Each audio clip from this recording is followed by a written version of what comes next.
Thanks, Josh, for pointing that out.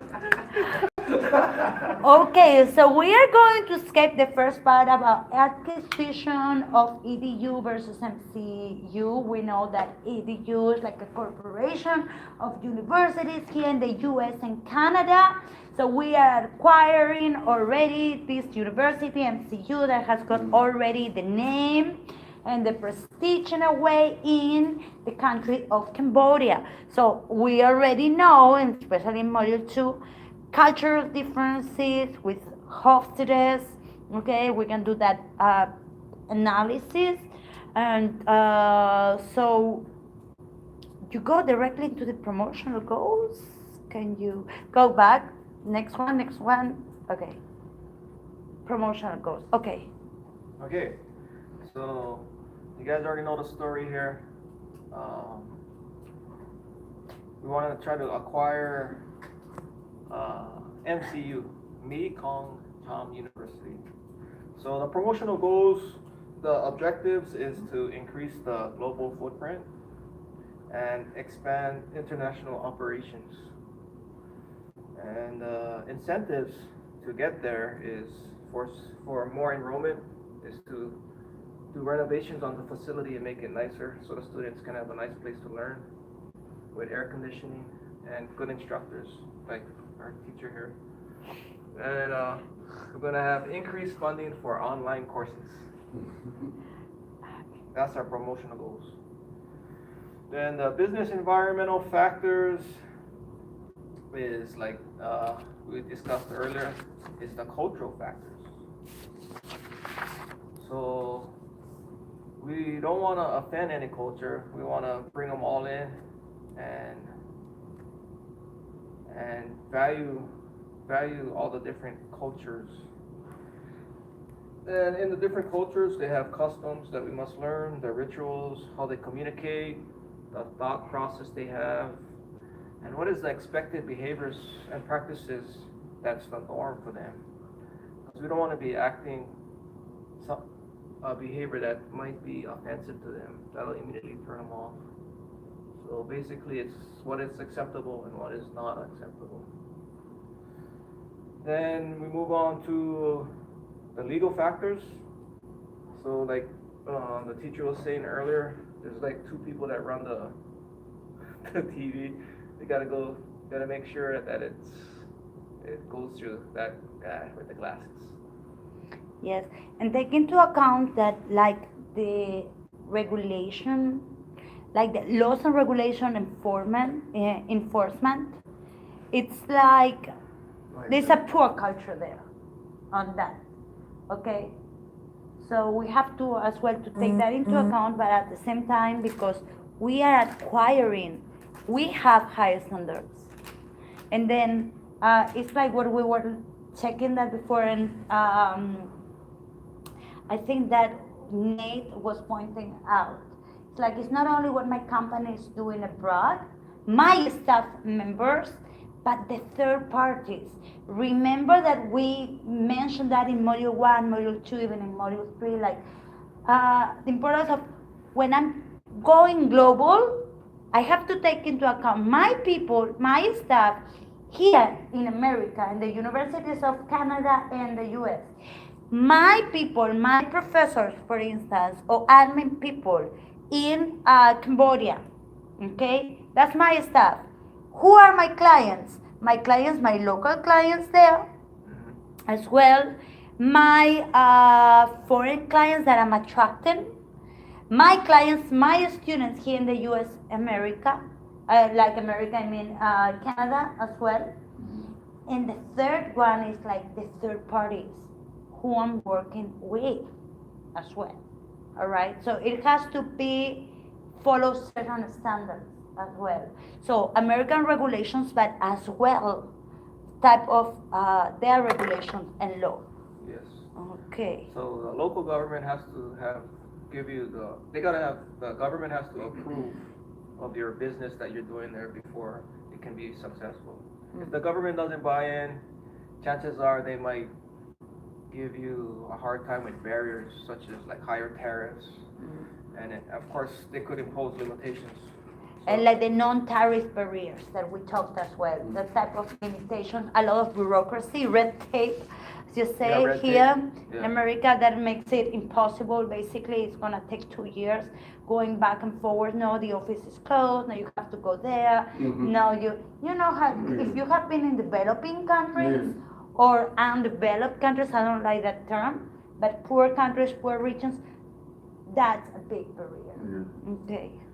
And this media plan advertising is relates to the rural in Cambodia. Like those trucks on the right is called the tuk tuks, TUK. So basically they put billboards, homemade billboards, and they just put it on and they bicycle. Like that's, if you will, their Uber, their taxi. And of course you can go word of mouth, like Eric was saying with the leaflets, go like door to door over there. Then of course you can always put on the big billboards in the middle for the local techniques of advertising. Very good. I like this one because that's very typical from Cambodia, guys. Very, very good. And I agree with Eric too on the previous presentation that it's good to have a combination of the two, push and pull strategy. So the combination strategy would be to like offer tuition grants, hold seminars, would be part of pushing. Then the pulling would be having the comfortable facilities with all the amenities, AC, heating if need be, and the constant investment in, of course, technology because it changes so often. Look at this one that we are talking about, this pull strategy. Okay, 2 for 1 at first. Oh yeah, 2 for 1. Give me one example of that. Pull, like, let me see. Could it be related to like the textbooks? Can be like for textbooks, if you are acquiring this Tech 1 textbook, that you can get 2. And something that another student mentioned, that is another student from Vietnam, actually, it's like, we're going to get you, how many male children do you have? Still a male, well, it cannot be only male and boys and girls, okay? But the elder children. So if you get one, the second is going to be like half price. And if you get like 3 children, actually the third one is going to be a third. Something like that. So because this is something good that is for the community, right, for the whole community. So that can be one strategy. As long as you keep your children down, like to 1, you're fine. And if you have more than 1 child, the tax just goes up. Where? In Vietnam. In Vietnam? Yes, they kind of adopted the Chinese kind of like 1 child per family. Oh wow! But in Cambodia it's like that? No, in Vietnam, they're not saying don't have more than, you can have as much children as you want. Yeah, but you just have to pay the higher tax fee. So this is totally the contrary like in Europe. Like in Europe it's like a numerous family or big family is considered more than 2 children. So 3, they cut taxes. 3, you don't have to pay like tuition and this. 3, you get like much more, like it's cheaper.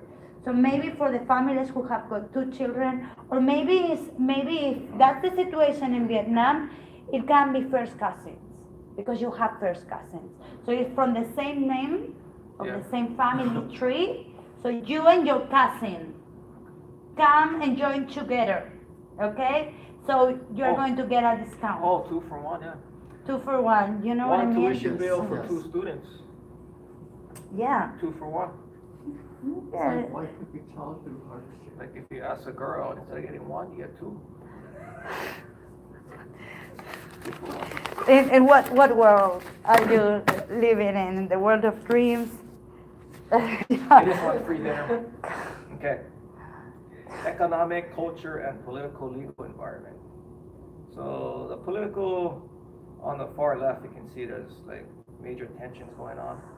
The social unrest, if that's going around, chances are it's going to hinder the promotion of trying to promote a school that you just acquired. And the next point is the economic global outlook could be positive, and that could increase public spending, which could help Cambodians to pay for school, especially the middle class. Then the culture shift would be, of course, they have a more of a younger generation over there. So if we can get them involved in education, they might be more inclined to go to school. If we can reach that younger generation, that's most of the population. What else do I have here? Okay, next one. The recommended EDUS actions. EDU. Oh, EDU? It's EDUs, actually, yeah. Oh, EDUs. Okay. Promotion should utilize technology with electronic billboards instead of the painting ones we've seen earlier. Mm-hmm. And it not only can it be electronic, but it could change and show. Since we're more of a visual type of personality, it'll attract more. Mm-hmm. And third-party interaction would be good initially to blend in. Say if you're from the U.S. and you're going to go to Cambodia, it's good to make a third-party friend, if you will, to kind of see what their culture is about, to learn about it before you push your strategy or your pull strategy, to have good third-party interaction. And the media plan should target the younger generation, which like everybody said earlier with the technology, Instagram, Facebook, Twitter, things of that sort. Like that of the third party, I'm thinking about to make it local, like it's called the CAP. The CAP. I didn't know when I arrived to the island that this gentleman was so famous. The one of 2222, that's like a famous comedian. It's the CAP, right? Frank Lima. Oh, Frank Lima, yeah. Yes, so that guy is like so popular. So only just having his face there and then putting like that catchy advertisement, it get people in. I didn't even know. It's like, oh, I know this one, the CAP. Oh, that was the only company I knew when I arrived on the island because I saw that. You saw that ad. And everybody knew that. So basically, maybe you can get like even for the promotional cost, for the marketing, a singer. Yeah. I can see, or like one of those opera ones, a well-known singer. celebrity. That's the same thing like what the professional sports do. Yeah, one celebrity, something funny that is catchy and gets there. It's like kind of a third party that is not really related to MCU. It's not really from EDU, but gets into that, something that is catchy and it's local. Yep. Okay. So there's the conclusions, and that's pretty much it. Let's go back. Oh. Okay. So Watch out, you might get wet. It's a little wet. basically, technology for electronic board advertising, so that like get like a little twist.